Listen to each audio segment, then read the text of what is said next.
Chapter 4 के starting में हमें एक फ्लेम स्क्वाड नाम के एक एसेशन ग्रुप के बारे में दिखाया जाता है, जिन्होंने एक जगह पर ट्रैप लगाया होता है। और तभी एक चूहे को दिखाया जाता है जो अपने खाने की ओर आगे बढ़ रहा होता है, और जैसे ही वो अपने खाने को पकड़ता है तभी वहाँ पे एक ट्रैप एक्टिवेट हो जाता है और वो उसमें गिरकर मर जाता है। और तभी ट्रैप के ऊपर से आवाज़ आती है, सिस्टर रैन ये काम कर रहा है, यहाँ तक कि ये ट्रैप इतना परफेक्ट है कि एक चूहे को भी ट्रिक कर दिया। जो कि एक चूहा इतना सेंसिटिव होता है कि उसे हर एक डेंजर का पहले से ही पता चल जाता है। क्या फैंटास्टिक मैकेनिज्म है ये, एक छोटे से भी वेट के चेंज होने से ये एक्टिवेट हो जाता है। तभी उस एसेशन ग्रुप की एक दूसरी लड़की एक चूहे को पकड़ते हुए कहती है, मुझे लगता है कि एक चूहे को पकड़ने के लिए ये काफ़ी है। और ये कहकर वो सारी की सारी लड़कियां अपने लीडर की तरफ देखने लग जाती हैं। तभी उनकी लीडर कहती है, पकड़ लो इस लड़की को। और फिर वो सारी लड़कियां उसको पकड़ने में लग जाती हैं और वो लड़की कहती है, बिग सिस्टर मुझे प्लीज़ माफ़ कर दो। तभी वो लीडर कहती है, तुम बेवकूफ़ हो जो मेरी बातों को समझ नहीं पा रही। जब मैं चांद की तरफ इशारा कर रही हूँ तो तुम सिर्फ मेरी फिंगर्स ही देख पा रही हो। जब तक इसे अकल ना आ जाए तब तक इसे भूखा रखो। और वो लड़की जिसे सबने पकड़ रखा होता है वो रोते हुए कहती है, आप मुझे इतने दिनों से जानती हो, फिर भी आप मेरे साथ ऐसा कैसे कर सकती हो बिग सिस्टर। और तभी हमें बताया जाता है कि फ्लेम स्क्वाड की हेड जिसका नाम रैन है, वो जो डेथ डिज़ाइनर के नाम से भी जानी जाती है, वो अपनी पहचान को एक एसेशन के रूप में नहीं बल्कि एक आर्टिस्ट के रूप में बनाना चाहती है। तभी हमें एक बूढ़े से व्यक्ति को दिखाया जाता है जो उसी फ्लेम स्क्वाड की लीडर रैन के सामने बैठा होता है और कहता है, थंडर जिसे ब्रूटल स्वॉर्ड भी कहा जाता है, उसने हमें प्रोटेक्ट करने की बात कही थी। हमें जिसे दुनिया गोल्डन ड्रैगन के नाम से जानती है, वो ब्रूटल स्वॉर्ड हमें अंदर ही अंदर बर्बाद किए जा रहा है। हमने उसे मारने के लिए बहुत सारे जाने माने एसेशन को हायर किया था, लेकिन कोई भी उसे मार नहीं पाया। और हर फेल एसेशन के अटेम्प्ट के बाद वो ब्रूटल स्वॉर्ड हमें धमकाने के लिए आ जाता है और हम परेशान हो गए हैं उससे। इसीलिए मैं फ्लेम स्क्वाड के पास आया हूँ, क्योंकि मैंने सुना था कि फ्लेम स्क्वाड नाकाम होने के बाद भी किसी को ये पता नहीं चलने देता कि उसके ऊपर एसेसिनेशन का अटैक हुआ था, जिसकी वजह से वो आदमी बदले की भावना से नहीं आता। तभी वो फ्लेम स्क्वाड की लीडर रिन कहती है, आपने सही कहा, हम अपने टारगेट को ऐसे ख़त्म करते हैं जैसे कि वो एक एक्सीडेंट लगे, और अगर हम उसे मारने में फेल भी हो जाते हैं तो उसको ये कभी पता नहीं चलेगा। उसे सिर्फ यही लगेगा कि ये सिर्फ एक एक्सीडेंट था। तभी वो बूढ़ा व्यक्ति जाते हुए कहता है, ठीक है तो मैं आप पे भरोसा कर रहा हूँ। तभी रिन कहती है, अच्छा आप जा रहे हो, जाने से पहले क्यों ना एक एक ग्लास गार्लिक वाइन हो जाए। तभी वो बूढ़ा व्यक्ति कहता है, आपका शुक्रिया, लेकिन हमें बहुत दूर जाना है। और ये कहकर वो वहाँ से चला जाता है।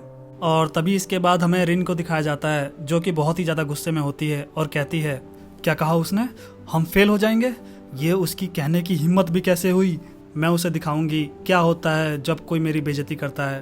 तभी पीछे से उन सभी लड़कियों की आवाज़ आती है, वैसे उसने तो ये सब कहा ही नहीं। तभी रिन कहती है, तुम गोल्डन ड्रैगन पिलर, अब से तुम लोग मेरे अगले टारगेट हो, तुम लोगों को मैं अपने घुटनों पर ला कर रखूंगी। गर्ल्स अपने अपने वेपन्स ले लो और चलो। तभी सीन शिफ्ट होता है और हमें एक ब्रिज दिखाया जाता है जहाँ पर रिन ट्रैप सेट करके कहती है, चलो ये तो हो गया। तभी वो लड़कियां कहती हैं, नाइस जॉब बिग सिस्टर। देखने से ऐसा लगता है जैसे कि इस पुल पर लाखों लोग खड़े हो सकते हैं, लेकिन कोई ये बिलीव नहीं करेगा कि एक चूहे की वजह से भी ये ब्रिज पूरा का पूरा गिर सकता है। और फिर हम देखते हैं वो सारी की सारी लड़कियां रिन को चेयर करते हुए कहती हैं, भले ही हमने आपको ये ट्रैप सेट करते हुए देखा है, लेकिन हमें फिर भी बिलीव नहीं हो रहा है। सिस्टर रिन का एक और मास्टरपीस। और उसके बाद सिस्टर रिन उन लड़कियों से पूछती है, तो अभी हमारा टारगेट कहाँ पर है। तभी हमें उनके पीछे गैंगयोंग को दिखाया जाता है जो दौड़ते हुए उस ब्रिज को क्रॉस करके बहुत तेजी में भाग जाता है। और वहीं कोने में वो सारी लड़कियां डिस्कस कर रही होती हैं कि हमारा जो टारगेट है वो यहाँ से 10 मिनट बाद गुजरेगा। और गैंगयोंग की इतनी स्पीड देखकर उन लड़कियों की आंखें फटी की फटी रह जाती है। तभी रिन कहती है, क्या था वो, क्या यहाँ से अभी कोई गया। तभी उनमें से एक लड़की कहती है, मुझे नहीं पता, वो इतनी तेजी से गया कि मुझे कुछ भी दिखाई नहीं दिया, क्या वो कोई ह्यूमन था या फिर कोई सुअर। तभी रिन कहती है, क्या सुअर। और वो ब्रिज की तरफ देखते हुए कहती है, क्या मैंने कुछ गलत देख लिया, जो भी था वो, लेकिन वो इस ब्रिज को पार कर गया। तभी रिन कहती है, ये ब्रिज टूटा कैसे नहीं, क्या मैंने ट्रैप को सही से सेट नहीं किया था। और तभी उसके बाद वो चेक करने के लिए अपना पैर उस ब्रिज के ऊपर रखती है, और उसके पैर रखने के बाद ही वो पूरा का पूरा ब्रिज टूट कर नीचे गिर जाता है, और उस ब्रिज के साथ रिन भी नीचे गिर जाती है। लेकिन वो लड़कियां उसको बचा लेती है और कहती है, अच्छा हुआ बिग सिस्टर ने सेफ्टी हार्नेस पहना हुआ था, जिसकी वजह से उनकी जान बच गई। और ये सारी की सारी चीज़ें ब्रिज की दूसरी तरफ से वो एसेशन जिसका नाम ब्रूटल स्वॉर्ड है वो सब देख रहा होता है और वो इन सब चीज़ों को इग्नोर कर कर वहाँ से चला जाता है। और तभी उन लड़कियों में से एक कहती है, लगता है बिग सिस्टर अब इस दुनिया से चली गई। तभी दूसरी लड़की कहती है, अरे नहीं नहीं, वो अभी जिंदा है, जल्दी से ऊपर खींचो उनको। तभी एक मॉन्क की आवाज़ आती है, वाओ कितना ब्यूटीफुल डम्पलिंग्स है ये, और इन डम्पलिंग्स के अंदर सिर्फ मशरूम और वेजिटेबल की स्टफिंग है। सही कहा ना मैंने? तभी गैंगयोंग कहता है, ऑफ कोर्स चीफ मॉन्क, ये सब आपके लिए ही है। और तभी चीफ मॉन्क गैंगयोंग को पैसे देते हुए कहते हैं, मैं तुम्हारा आभारी हूँ जो तुम मेरे लिए इतनी दूर से डम्पलिंग्स लेके आते हो। तभी गैंगयोंग कहता है, नहीं नहीं, हमें तो आपका शुक्रिया करना चाहिए जो आपने हमारे यहाँ से ऑर्डर किया। तभी दरवाज़ा खटखटाने की आवाज़ आती है और कोई कहता है, चीफ मॉन्क प्लीज हमें माफ कर दीजिए और दरवाजा खोलिए, आप लगभग 10 दिनों से भूखे हैं। तभी चीफ मॉन्क गुस्से में कहते हैं, चले जाओ यहाँ से, जब तुम लोग मेरी बात सुनते ही नहीं हो तो तुम लोग मेरी परवाह कर क्यों रहे हो। और उसके बाद जैसे ही चीफ मॉन्क पीछे मुड़कर कहते हैं, जब तुम कल आओ, लेकिन उनके कहने से पहले ही गैंगयोंग वहाँ से चला गया होता है। और फिर चीफ मॉन्क नीचे देखते हुए कहते हैं, अमी तबाह, वो बच्चा नीचे गया कैसे, कितना अजीब बच्चा है। और तभी हम देखते हैं कि वो सारे के सारे लोग चीफ मॉन्क के दरवाजे के बाहर खड़े होकर कहते हैं, हम लोग बहुत डरे हुए हैं, कहीं आपको कुछ हो ना जाए, प्लीज कुछ देर के लिए गेट खोल दीजिए, हम लोग आपके लिए खिचड़ी लेके आए हैं। तभी वो चीफ मॉन्क गुस्से में कहते हैं, हे मैंने कहा ना तुम लोग चले जाओ यहाँ से, खिचड़ी। और उसके बाद सीन शिफ्ट होता है और हमें फिर से उन एसेशन लड़कियों को दिखाया जाता है, जो कि रिन दूसरा ट्रैप सेट करते हुए कहती है, चलो अच्छा हुआ ये भी हो गया, अच्छा हुआ मैंने यहाँ पर एक दूसरा ट्रैप सेट कर दिया। तभी उनमें से एक लड़की कहती है, हे सिस्टर, क्या तुम जानती हो जो कोई भी उस ब्रिज से पास हुआ था, क्या पता वो कोई सुअर ना हो बल्कि कोई मार्शल आर्ट मास्टर हो। मैंने उनके बारे में सुना है, जब वो चलते हैं तो ऐसा लगता है जैसे वो हवा में उड़ रहे हों। तभी रिन उसके ऊपर पेड़ों के पत्ते फेंकते हुए कहती है, तुम बेवकूफ़, क्या मास्टर, मैंने तुम्हें कितनी बार बताया है, जो लोग मार्शल आर्ट मास्टर बनने का नाटक करते हैं वो सब झूठ बोलते हैं। हम लोग ट्रैप डिज़ाइन करते हैं और जो लोग बड़ाई और झूठ बोलते हैं उनकी सुनना बंद करो और नया ट्रैप डिज़ाइन करो। और फिर उसके बाद वो लड़कियां अपने लीडर से माफ़ी मांग रही होती हैं। तभी उनके पीछे से गैंगयोंग दौड़ता हुआ आता है और उनके ट्रैप से होता हुआ चला जाता है। तभी रिन गैंगयोंग को आवाज़ देती है, हे रुको। गैंगयोंग कहता है, कौन, मैं?